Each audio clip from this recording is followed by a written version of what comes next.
அண்மை செய்தி. தேர்தல் நேரத்தில் 50,000 ரூபாய் வரை பணம் கையில் எடுத்துச் செல்வதில் மாற்றம் வருமா என்பது குறித்து தமிழக தலைமை தேர்தல் அதிகாரி சத்யபிரதா சாஹூ விளக்கம் அளித்திருக்கிறார்.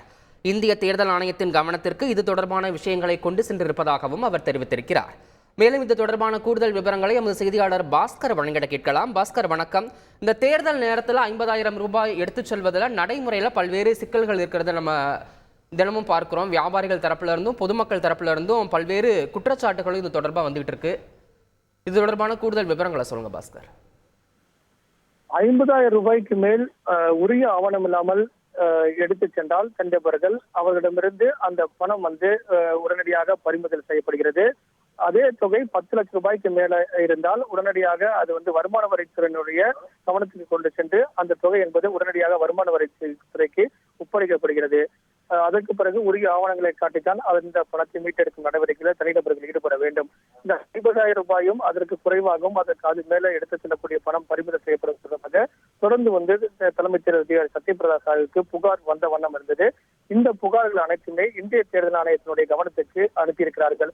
காரணம் என்னவென்றால் இந்த தொகை எடுத்துச் செல்வதில் ஆவணங்கள் கொண்டு செல்வதும் ஆவணம் இல்லாமல் எடுத்துச் செல்வதிலும் நிறைய பிரச்சனைகள் நிலவுவதாகவும் தெரிவித்திருக்கிறார்கள். இதன் காரணமாக இந்திய தேர்தல் ஆணையத்தினுடைய கவனத்துக்கு கொண்டு செல்லப்படும் போது இப்படி ஒரு வேட்பாளர்களுக்கான செலவு தொகையில மாற்றம் வந்திருக்கிறதோ அதே போல இந்த தொகையை எடுத்துச் செல்வதில், அதாவது 50,000 ரூபாய்க்கு மேல் கூட எடுத்துச் செல்லலாம், அதற்கு ஆவணம் தேவையில்லை என்பது தொடர்பாக இந்திய தேர்தல் ஆணையம் அது குறித்து ஆலோசனை மேற்கொண்டு அது குறித்து அதிகாரப்பூர்வமான அறிவிப்பை வெளியிடும். அந்த வகையில 50,000 ரூபாய்க்கு மேல் எவ்வளவு தொகை வரை உரிய ஆவணங்கள் இல்லாமல் எடுத்துச் செல்லலாம் அப்படிங்கிறத குறித்து இந்திய தேர்தல் ஆணையம் விரைவில் அறிவிக்க உள்ளது. அதன் அடிப்படையில தான் அந்த மாற்றம் என்பது வரும்.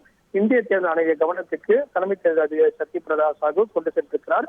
காரணம் என்னவென்றால் ஒரு மருத்துவ செலவுக்கு பல்வேறு ரீதியாக அவர்கள் அந்த தொகையை கொண்டு செல்வதில் அதில் ஆவணங்கள் இல்லாமல் கொண்டு செல்லக்கூடிய நிலைதான் இருக்கிறது.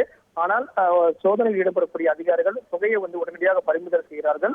50,000 ரூபாய்க்கு மேல் 1 ரூபாய் இருந்தாலும் உடனடியாக பறிமுதல் செய்கிறார்கள். இதன் காரணமாக இந்த பிரச்சனை நிலவுகிறது. இதுக்கு முற்றுப்புள்ளி வைக்க வேண்டும் அப்படிங்கிறதா பலதரப்பட்ட மக்களுடைய கோரிக்கையாகவும் புகாரும் இருந்தது. இந்த புகார்கள் அனைத்துமே இந்திய தேர்தல் ஆணையத்தினுடைய கவனத்துக்கு கொண்டு சென்றிருக்கிறார்கள். விரைவில் அது குறித்தான அதிகாரப்பூர்வமான அறிவிப்பு வெளியாகலாம் என்றுதான் எதிர்பார்ப்பாக உள்ளது.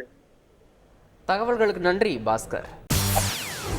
செய்திகளை உடனுக்குடன் தெரிந்து கொள்ள உடனே சப்ஸ்கிரைப் பண்ணுங்க.